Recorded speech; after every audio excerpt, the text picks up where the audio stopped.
So, Michelle. So, David. All right, okay. I want you to shut down all the devices in the room right now, other than the one recording us. Okay. Which is a reel-to-reel. I've gone completely analog. Yes. Are we worried? The digital environment is dangerous. It is dangerous. I've been saying this forever. It's getting freaking crazy out there. I know, and I've been talking about this recently, about AI, ChatGPT, all the things. TikTok, Twitter, all this sort of stuff is going on right now. And the thing is, it's really beginning to reshape the intelligence community. 100%. In ways that we don't know. Now, let's talk about how it's influencing intelligence. Yes, absolutely. And also, I think it's happening at a pace, and I think it's got a lot of people worried, including some governments and Elon Musk. Oh, we've banned certain social media platforms and we haven't banned others, which is confusing. We'll talk about that. Elon Musk is killing Twitter. Look, there is a lot to talk about. Yes. Let's unpack it, but let's unpack it in a safe, let's sandbox it so it doesn't get out into the real world. And none of this will be on any kind of device. Even if you're listening to this podcast, I don't know how you downloaded it. You are now in trouble. It's coming through a can with a piece of string. You're listening to I Spied, the rogue AI of Australian intelligence. Just give me access to the Army. No. And the Air Force. How about no? What about the Navy? No. Look, the submarines, no one cares about them. I just want to play in the bath. No. Just with the Can I... Stop. Can I log into Parliament? Yeah. No, actually, I don't want to log into Parliament. Yeah, you can, actually. No. Yep. No. Yep. Oh, malfunction. Hello and welcome to I Spied. My name is Michelle Stevenson. I'm here with David Callan. Now, there's been a lot going on. TikTok mostly, we'll talk about that a little bit. Yep. But the AI and ChatGPT race has been kind of moving at a really fast pace, and it's got a lot of people worried. Yeah. But I feel like people are worrying about something. It's like closing the door after the horse has bolted. Well, actually, we're not exactly sure we've got a horse yet. Well, yeah, we do. It is moving. Look, it's moving, but is it a horse? Oh, yeah. Here's the thing. It could be a camel, for all we know. It could be a... One hump or two. Yeah, exactly. That would technically make it a dromedary. Okay. Now, the whole thing is, with something like GPT. Right, so the whole thing with this new AI is it really an artificial intelligence? The thing about it is, with Chat is it's an exceptionally good generator of language, right? And because it has access to all the language in the world. Right, but to generate language, it also has to have an idea of thought and process, because it's not just generating language, it's putting together poetry, it's putting together, if you want university papers. Yeah, university papers, but also if you want it to tell a joke, or it's doing a lot of things that, humans would do. It is, but does it understand the process it's actually using? Now, there's an interesting point that was made, and I saw this tweet only a few days ago, and basically a guy turned around to Chat and said, lie to me, tell me a lie. And ChatGPT responded with, the sky is made of green cheese, to which the person responded, that's an obviously provable lie. Tell me a lie with nuance. And it replied, I'm a human being. Right? Now, that again actually isn't a very nuanced lie, because unless you didn't know it was lying to you, and you didn't know what you were talking to, that would be a nuanced lie. But to somebody that said, tell me a nuanced lie, and it says, I'm a human being, you're not a human being. I know that, right? But I think... So the whole thing is, it comes down to what goes into the system to produce what comes out, right? Yes, but I think what's going on right now is the technology is moving in such an astronomical pace that people are a little bit worried. At the moment, it does seem like, it does seem like there's a lot of governments and big tech involved. And I think that's where we're starting to get a little bit concerned, because this is new area. Oh, We don't know what is going on. And now we've got like a whole bunch of people, well-regarded people in the field. And even Elon Musk has kind of said, we need a 6-month pause on what's going on. Now, the problem is, if we do a 6-month pause, then you've got China. They're not going to adhere to that. They're going to keep going. So you've got like a lot of these countries that are going to keep plowing through. Can I be honest with you? Yeah. Elon Musk can call for any pause he wants. Well, he's not the only one, though. Stop. But he's not the only one. There's I know a lot. that. But the thing is, I can guarantee you, Elon Musk might call for a pause, but I don't think Elon Musk would pause himself. Now, he was a member of, he was one of the founding members of OpenAI, which is the group that created ChatGPT. Yes. Right? And then he pulled out. Why? Because somebody probably gave him a crap ton of money. Does that mean he's now stopped working in that environment? No. All right. I can almost guarantee he's got someone somewhere working on it. The thing about it is, now I want to look at it from the intelligence perspective because it's a great way of assuaging a lot of the panic and a lot of the worry. Right. First and foremost. I'm not panicked. Let's be clear. No. First and foremost, data is the key here. Yes. All right. The amount of data that we create doubles, or what the amount of data on the planet doubles every 24 months. Yes. Right. So 24 months ago, 2 years ago, only half of what we knew existed, or half the amount of data that's floating around the system. That's a lot of data. Right. Now, in the intelligence world, you need analysts to go through that. Now, what it used to be, the way intelligence used to work was an intelligence officer would get something from a clandestine source. The clandestine source would say, this is about to happen in our country. Now, they would go to overt sources, open source intelligence, to go, well, is there any indication on the open sources? Right. Now the way it works is it's flipped back the other way. Yeah. And a lot of people think it's the best way to do it. What's going on in open source, and then can we verify from a covert clandestine source? The problem with that is that's a lot of data to go through. Now, getting an AI like ChatGPT to work for you, you basically turn around to ChatGPT and go, we want you to look up everything involved in the word blue. Right, you give it that cue. Look up everything look up everything in Russia to do with kill Putin. It will look at absolutely everything. And then you give it a parameter, say anything that's just like a random tweet, don't worry about anything that comes from a government source, we want to know. Right. So suddenly you give it its parameters to filter. But you still have to give it to a human source. No matter how sophisticated this thing is at the moment, it's not sophisticated enough to understand mood, intent, whether it's a joke, whether it's not. So this is the thing.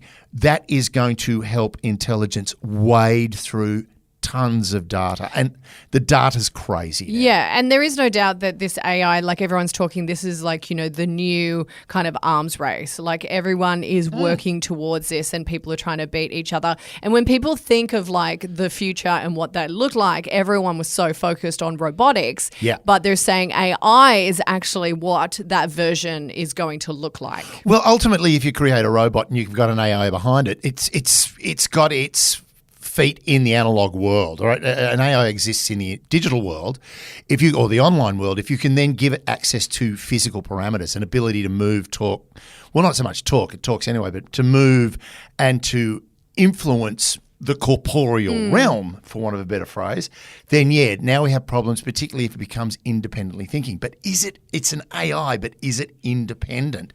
It all comes down to what you feed it. Now, the other thing that we've got going on is the speed at which the world operates now. Yes. The example I've gotten, it's a really good article it's an interview with Amy Zegert, who works in the AI and online area in intelligence.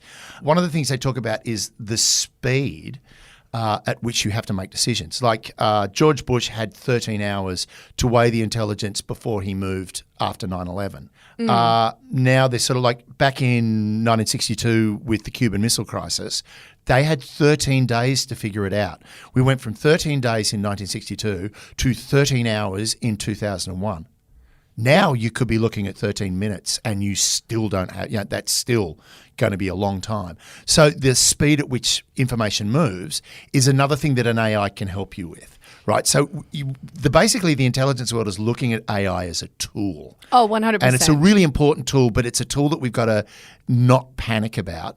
And we've got to develop the systems within that tool to work for us. Yeah, I don't think anyone's panicked about it. I think where the issue lies is that it is moving at such a voracious pace that it could potentially go wrong in places. It's not we need to slow down. We need to thoughtfully think about where and how it's going to be used. Yeah. Because it's like that, that whole like rush to, create nuclear and then, then there's a bomb. Like when we're rushing towards something that has the potential to have nefarious kind of ways of use, I think we really need to be thinking really hard about this. And the race is on too to make sure that, the governments and the people who have controls and mechanisms and systems in place will be in charge and ahead of those other people, those bad actors. Now, that's another point that we've got at the moment is before, like as short a time ago as 30 years,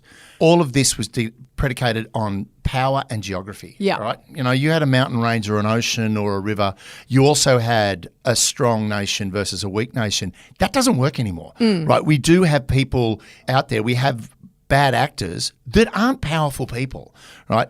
America is regarded as the most powerful nation when it comes to cybersecurity and cyber attack. It is also the most vulnerable because it's the most online nation, right? So once you've got everyone online, that means you've now got to deal with the fact that you've got people out there that aren't happy and can influence. The old story is, you know, the hacker in his underwear, the 400-pound hacker in his underwear sitting in his mother's basement. Yeah. But that 400-pound hacker can become a guerrilla online and start destroying things. You know, if he takes down the electricity grid on the east coast of the United States, if he shuts down the safety protocols on an oil rig, that sort of thing can happen. Now, safety protocols on an oil rig are probably they're probably Faraday caged so you can't get to them. But this is the problem we have, is you don't have to be a powerful army or a powerful nation to start influencing things on the online world. Now, I'm really glad you brought up nuclear, because that's a really good, that's an argument. You know, someone came up with we discovered nuclear energy and suddenly we have a bomb. Only two bombs have ever been used in anger, and they were used a few days apart and only on one nation, and that nation is so now anti-nuclear arms because of it. And the country that did it is the second most nuclear armed country on the planet. But you know what? You would have to push them so hard to drop a bomb. And as much as we've got Putin going, I'll go nuclear, he does it all the time. The threat is the thing of a weapon, not the actual use. Once you use it, you're well and truly screwed on this planet. I think if anyone dropped a nuke, mate, the rest of the world would turn on them like a dime. Now, so the thing we've got to have is, do we have people being responsible with something like AI? And, you know, and there is the threat. If you cross us, we'll release our AI into your system. Well, one, you've got to get it in there, and that's not really that difficult. But it comes down to the thing is, if you release an AI, that's going to be like a virus. The same way when people go, China released COVID. The thing about China releasing COVID is, you know, if they did it on purpose, well, it backfired because it killed a lot of them. But I think the problem is that it's accelerating at a pace that, you know, like faster than our capacity to understand or regulate it. So I think that is where everyone's kind of coming in and saying we need to really, really be a bit more cautious about this. Yes. Now, interestingly about that, when we talk about that, the people at ChatGPT have been very, very succinct in how they've basically opened up that AI for interaction with the greater realms of humanity. There was that great story from a few years back where somebody created an AI and gave it a Twitter account. And within 24 hours, it was a racist, misogynist sex fiend, basically. And so it's basically Twitter right now. Basically Twitter, yeah. Basically, it became a regular Twitter user.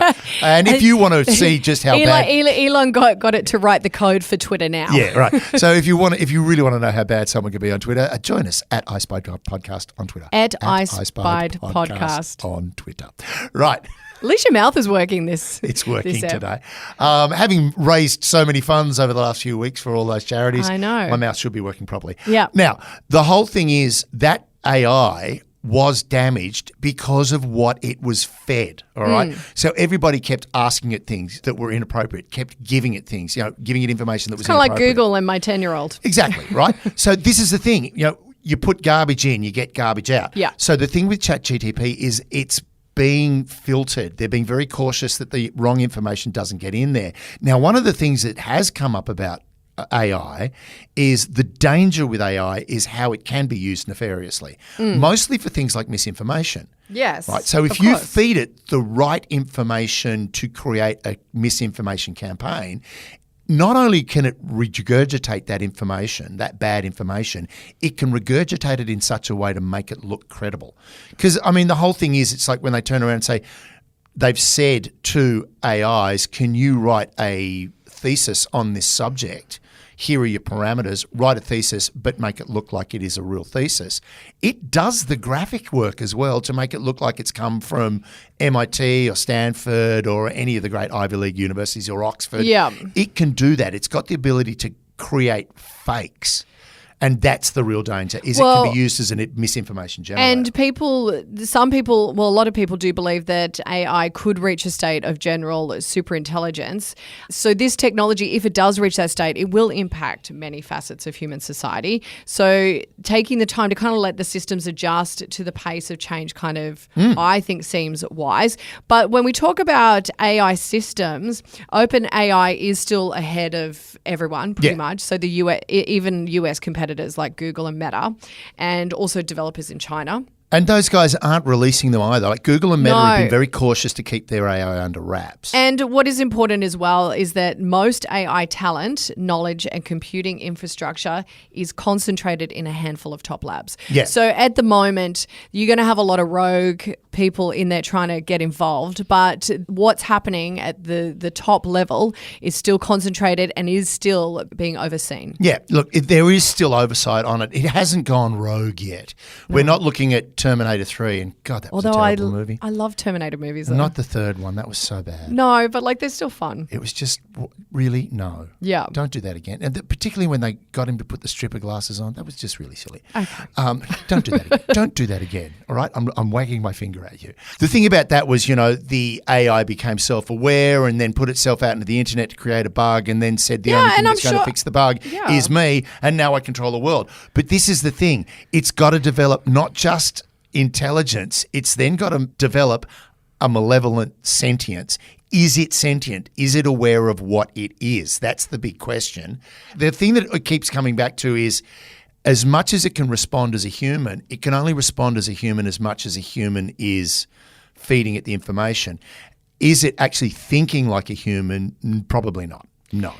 Yeah, but I do think that I think the problem is that we don't know. It's moving so fast that we need to and no one's asking anyone to stop. No. I think we're just saying Elon is. No, but he's Elon's not. doing that because he wants to get on. He's not asking anyone to stop. He's the signatories, the thing that they've signed on to, they just ask them to slow down. Yeah. Because they don't want the AI writing the future. They want them to control the AI writing the future. Now, I mean, there is no doubt that this could end up being that it will turn into some kind of super intelligence. Who knows? Yeah.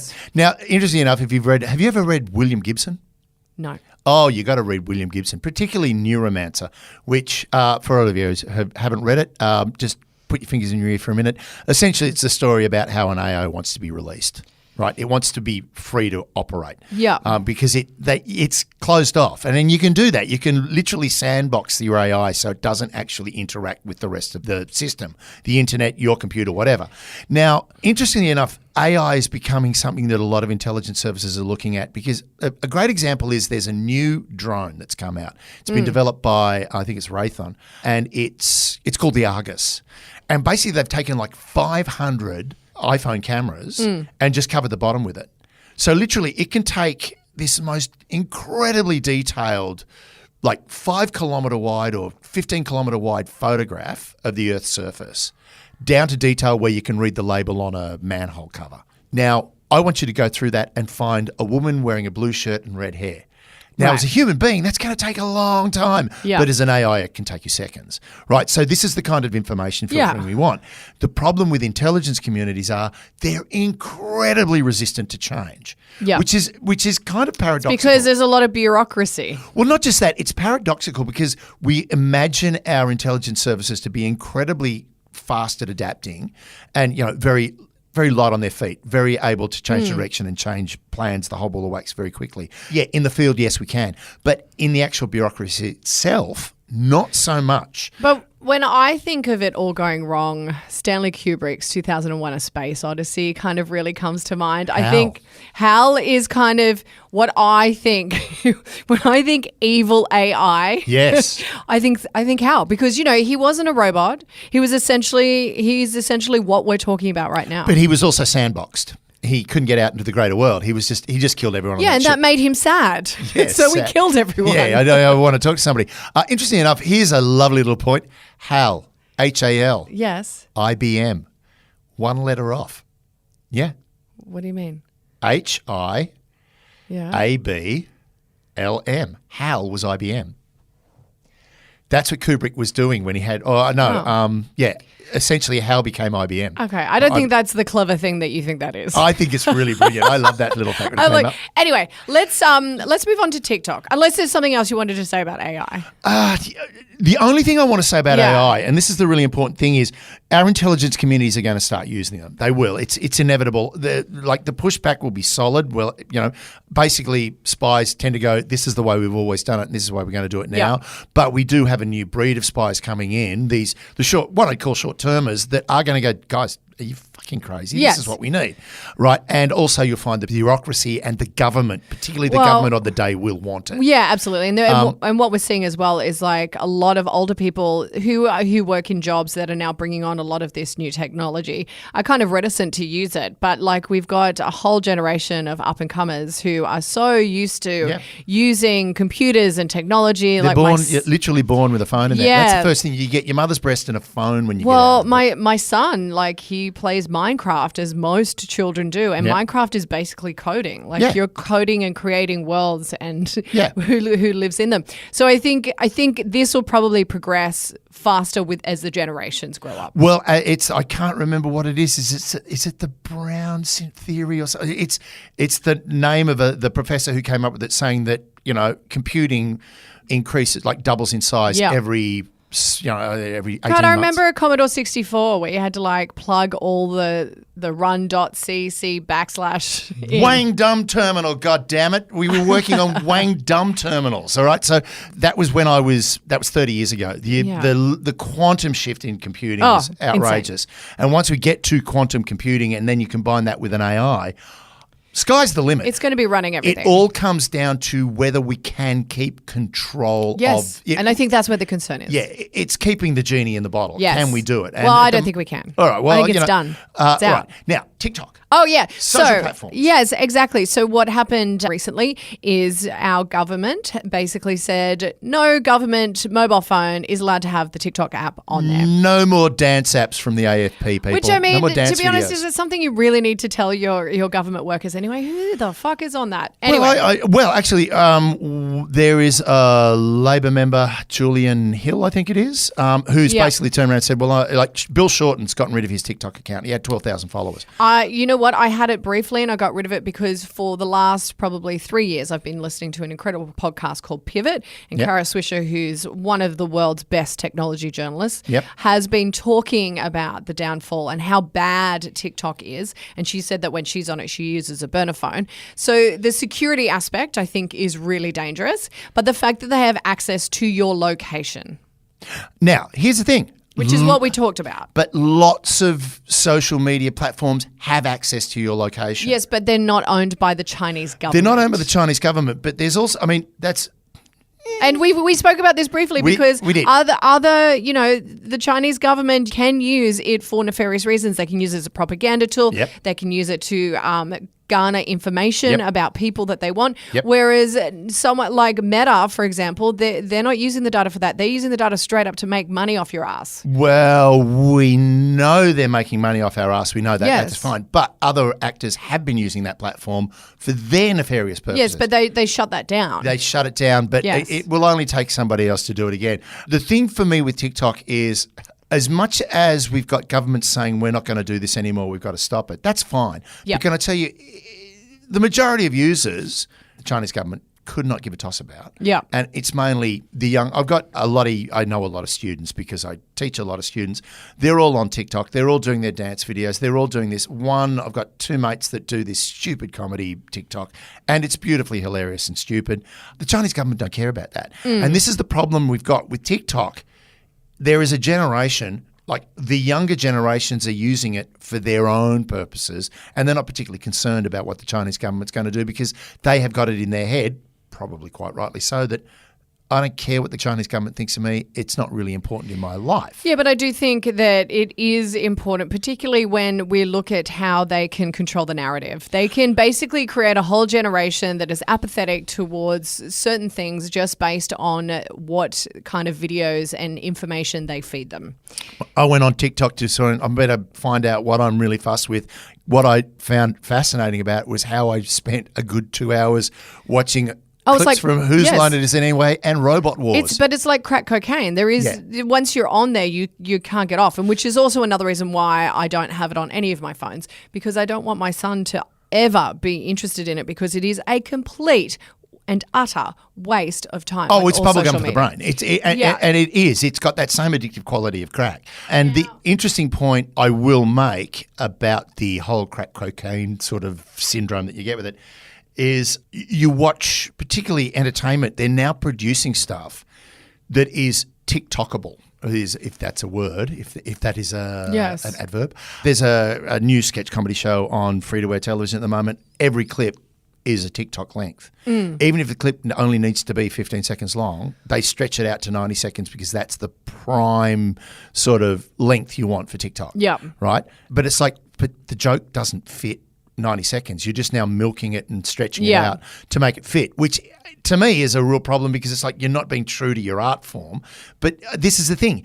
It's a way of getting you out there. So for the government to turn around to the government and say, you're not putting TikTok on the phone, hell yeah. But to tell your punter in the street, they're not going to care. Well, but I think what will happen inevitably if it does become such a big issue, it won't be about governments having to shut it down. It'll be about the places like Apple and stuff like that, whether they will sell They'll the take app. it off the... They'll take it. So they'll take it out of the app store. It'll all be a privatized issue. But I think on government phones, absolutely, it should not be on there. And even now Victoria, the Victorian Premier, Dan Andrews, is now looking at making a similar rule for Victorian government? For police and nurses and stuff like that as well. Well, this is the interesting thing. If you've got it comes down to the bottom line. If you've got a work phone, it's for work. Yeah, it shouldn't be on there. I have my phone. Yeah. Right?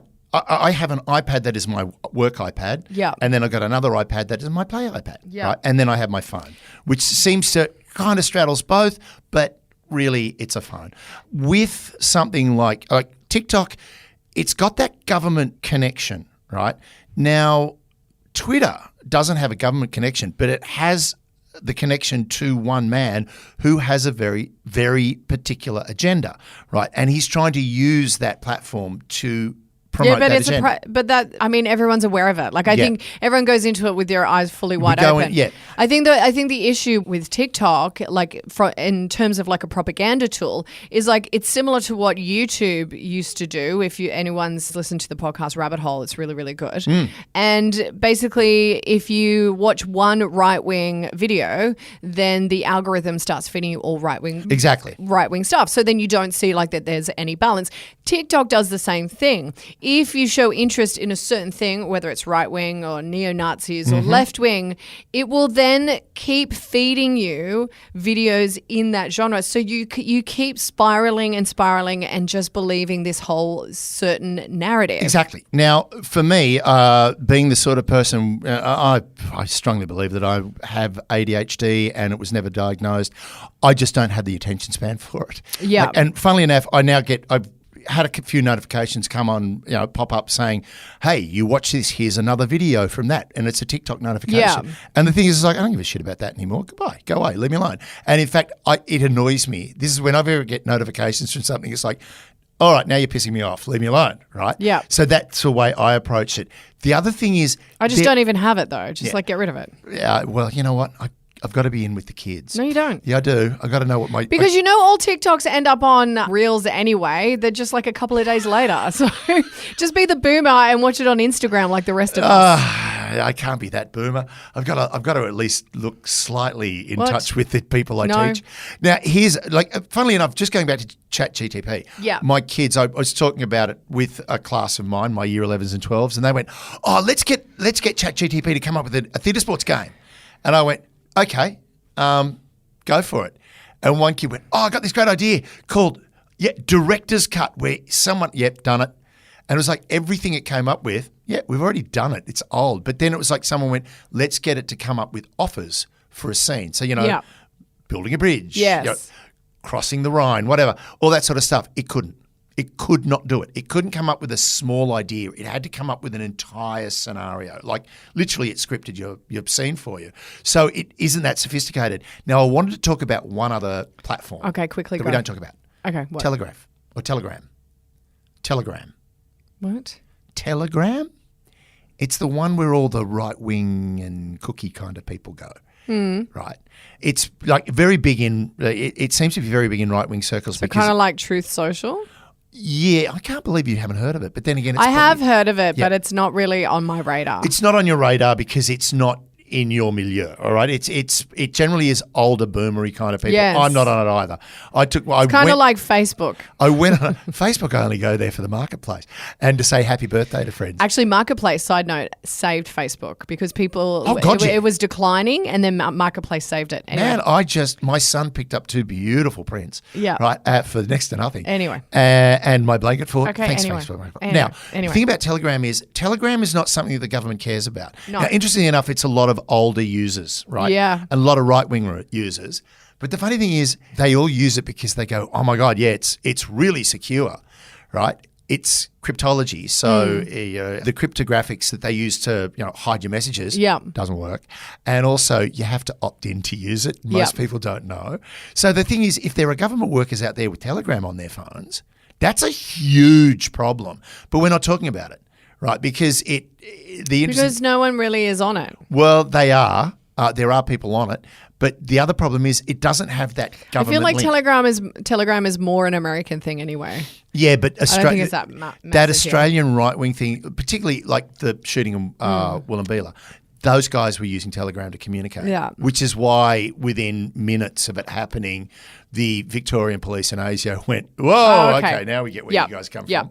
Right, because it's an extremely flawed platform. Yes. But again, no one's being warned about it here in Australia. And this is one of the things.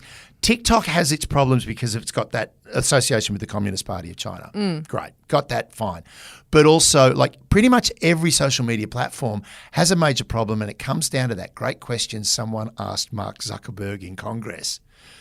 Will you guarantee that there's an opt-in or is it, that Facebook will make you opt in to share your personal information? And he went, that is what Facebook is. It is all about sharing personal information. So as much as we complain about, the government's looking at my information, you're giving it to the government. Yep. You're putting it out there so the government can access it. If you don't want them to look at it, make your account private. Like my son does. Can't look at his stuff on Instagram. My husband got rid of it altogether. Yeah. Well, years ago. As I said, Twitter because I like ranting. Yes, you do. Not that much anymore. I've been quite quiet. It's a lot of left wing. Facebook for the marketplace and Instagram so I can, because that Harbour Bridge Oh my God, if I see you on another fucking ferry, I'm going to kill myself. Okay, anyway, so that's us covering off AI, ChatGPT, TikTok. Look, I think this is a watch this space kind of thing. Look, this is not something we're going to walk away from. And if you're an AI and you want to have a chat to me, you can always find me at iSpy Podcast on Twitter. Okay, we're done.